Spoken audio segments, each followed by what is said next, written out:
Rompimento do acordo. Quais são as causas de rompimento do acordo celebrado no âmbito do HELP, né? O que é que pode motivar o contribuinte a ter o seu acordo rompido, a ser excluído desse programa de parcelamento, esse programa de reescalonamento de débito do Simples Nacional. Então, quais são os motivos potenciais que o contribuinte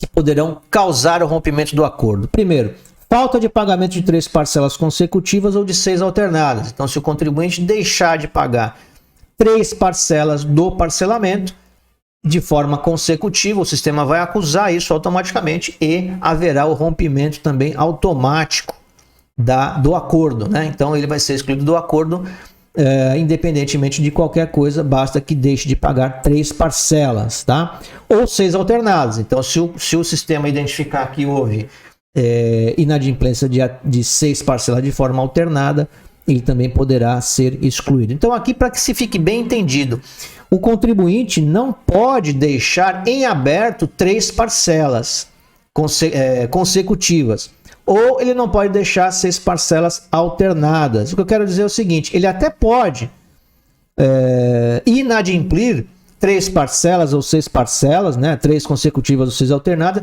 desde que ele não mantenha essa inadimplência, né? Então, a partir do momento em que ele deixa de pagar a 3ª parcela, é muito provável que haja o rompimento do acordo. Mas se ele deixou de pagar 2 e depois ele pagou essas 2 parcelas e daqui a pouco ele se tornou inadimplente novamente em 2 consecutivas, né? Ou 6 de forma alternada, né? No máximo 5, porque aí se ele deixar de pagar 6, ele terá o seu rompimento, e depois ele fizer o pagamento de alguma dessas 5 parcelas, ele não terá o seu parcelamento rompido. O que não pode é que haja, em um determinado momento, 3 parcelas consecutivas inadimplidas, né, não pagas, ou 6 alternadas, né? Não pode ter isso presente no sistema. Ele pode até deixar de pagar 1, 2, durante todos os 188 meses, ele pode, né, eventualmente deixar de pagar 5 parcelas, deixar em aberto 5 parcelas, depois paga uma, eventualmente deixa de pagar outra. O que não pode é que haja a manutenção de 6 parcelas em aberto no sistema, de forma alternada, ou 3 consecutivas. Segunda hipótese, falta de pagamento de uma parcela, se todas as demais estiverem pagas, né? Então, quer dizer o seguinte: se o contribuinte passou a vida inteira pagando o parcelamento, chegou lá no último mês, né, no 188º mês, e pagou todas menos uma, ele terá o seu programa de parcelamento rompido, terá o seu acordo rompido e ele perderá todos os benefícios. Então é importantíssimo que no final do 188º mês ele verifique se não tem nenhuma parcela em aberto. Se tiver, ele vai ser excluído do acordo e vai perder o acordo. Terceira hipótese, constatação pelo órgão que administra o débito. Então aqui leia-se, né, Fazenda Nacional, Fazenda Estadual, Distrito Federal ou Municipal, de qualquer ato tendente ao esvaziamento patrimonial do sujeito passivo como forma de fraudar o cumprimento do parcelamento.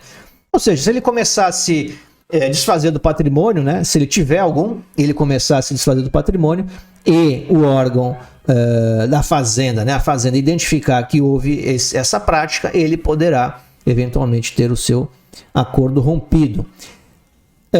Quarta hipótese, decretação de falência ou extinção para liquidação da pessoa jurídica aderente, né? Então, se for decretada a falência ou se a empresa for liquidada, ela terá o acordo rompido. Concessão de medida cautelar fiscal em desfavor do contribuinte nos termos da Lei 8397. Então, aqui a medida cautelar fiscal é uma medida extrema adotada pela administração fazendária e tem um dos motivos exatamente essa questão prevista aqui no terceiro item, né? Constatação de qualquer ato tendente ao esvaziamento patrimonial do sujeito passivo como forma de fraudar o cumprimento da dívida, o cumprimento do parcelamento. Então, assim, esse é um dos motivos que pode levar a Fazenda a declarar, né, a requerer e ter concedida judicialmente a medida cautelar fiscal. Isso aqui depende da Justiça, né? Deverá haver um pedido de concessão de medida cautelar fiscal para que o contribuinte sofra essa consequência. O inciso 6º, declaração de inaptidão da inscrição no CNPJ, né, se a empresa for declarada inapta, e uma das razões para a concessão o reconhecimento e a declaração da inaptidão é a prática reiterada da não entrega de declarações fiscais. Então, o contribuinte tem que se manter ativo, entregando as declarações sob pena de ter o seu CNPJ declarado inapto, né? E isso vai motivar o rompimento.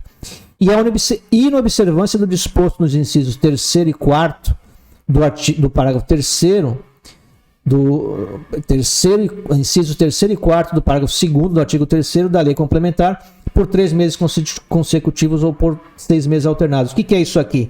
Assim como a lei determina que o contribuinte pague regularmente as parcelas do acordo e também as parcelas do fundo de garantia, ele determina que o pagamento dos tributos vincendos de cada um dos órgãos que são responsáveis pela administração daqueles débitos seja pago regularmente, né? Então, não pode haver a inadimplência desses tributos por 3 meses consecutivos ou por 6 meses alternados. Se houver a constatação que o contribuinte não está pagando em dia os tributos vincendos, ele poderá ter a sua exclusão do parcelamento. E aqui no caso, né, caso haja a confirmação da exclusão, haverá a exigibilidade imediata da totalidade do débito confessado e ainda não pago. E aí, retirados todos os benefícios, né? Todos os benefícios serão retirados. E aqui também cabe enfatizar o seguinte: para cada uma dessas práticas, né, dessas eventuais hipóteses, né, se elas efetivamente ocorrerem, caberá ao contribuinte se defender nos prazos dentro do processo administrativo. Então, o contribuinte será notificado para regularizar a situação ou impugnar aquele motivo, né, da exclusão. E o contribuinte terá prazo para isso dentro das regras do processo administrativo de defesa do contribuinte.